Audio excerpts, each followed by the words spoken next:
Hi guys! So from the last lesson, we took a look at the average atomic mass to be able to calculate that. We did some practice with that.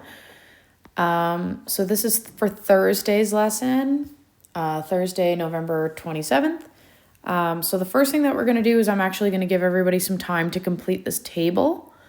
By the time you're watching this video, this table will be completed for you, and you'll have these notes to come back to and take a look at.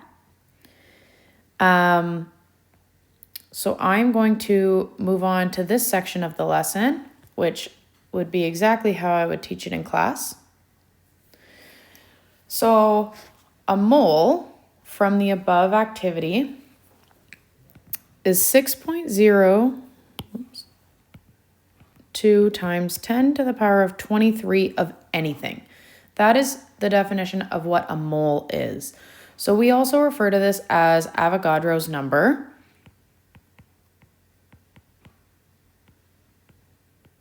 Named after the man who discovered this. So if I were to write this in standard form, it would be 602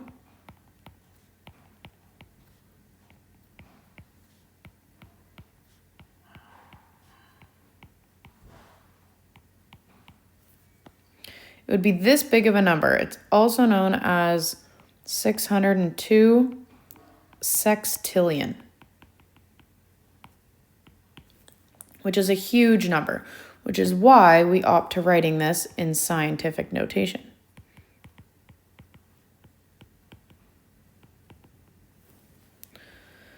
So this really works for anything.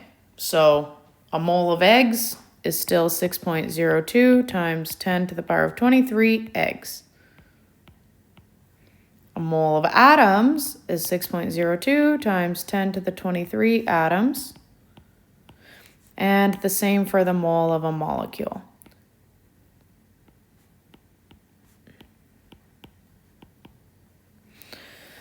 So you're quickly going to find out that this number is very popular in chemistry.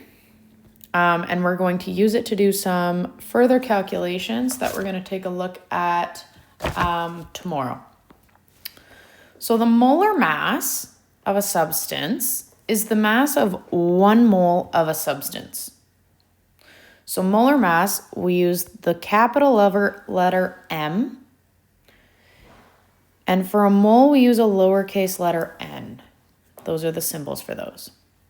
So to find the molar mass, all we do, this is actually pretty easy, is add the masses, we use the little m, of the atoms together and give it the unit grams per mole. So for example, if it says find the molar mass of NH4-2SO4 or ammonium sulfate. So what we would do is the first thing you have to do is count the atoms. So we have nitrogen, we have hydrogen, we have sulfur, and we have oxygen. Right? These are the 4 different types of elements we have in that compound. So I'm going to start with nitrogen. So I have 2 nitrogen atoms. This 2 gets multiplied by this and this. So I have 2. Then I'm going to take a look on the periodic table and I'm going to find nitrogen. And at the bottom of the element square, I know that nitrogen has an atomic mass of 14.01 since we need to add the masses of the atoms together. So I have 2 nitrogen atoms. Each of them have an atomic mass of 14.01. So I multiply those and I end up with 28.02. I'm going to do the same thing for hydrogen. So I have 8 hydrogen atoms, and the atomic mass, if I look on the periodic table for hydrogen, is 1.01, giving me 8.08. Sulfur, I only have 1. And the atomic mass for sulfur is 32.07. So my final number there is still just 32.07. I have 4 oxygen atoms. So I'm going to do 4 times 16, giving me 64. Great. Now that I have, let's use this color, the molar masses of all of my different elements, I simply need to add them together, since this really represents an entire compound, and I want to find the molar mass of the entire compound. So molar mass, like I said before, we use the big letter M, and we're going to add them all together. Molar mass is always going to be in the unit of grams per mole. And we're going to see a little bit later on when we go to our lesson tomorrow about why that is and how the different units apply to different numbers in our calculations.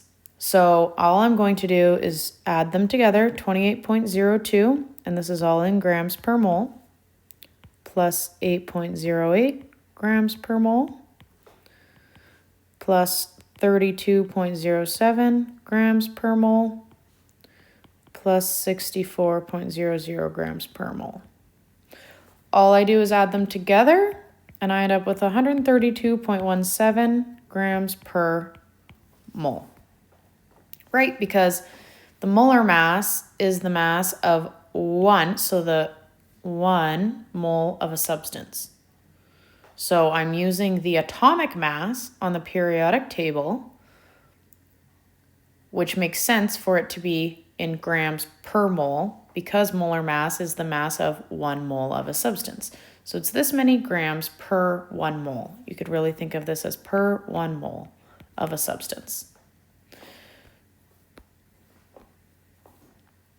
And so we're going to do some more practice questions with this. However, this is the only video component. Again, by the time you're watching this video, this section of the lesson, which we are doing as an activity together in class, will already be completed for you.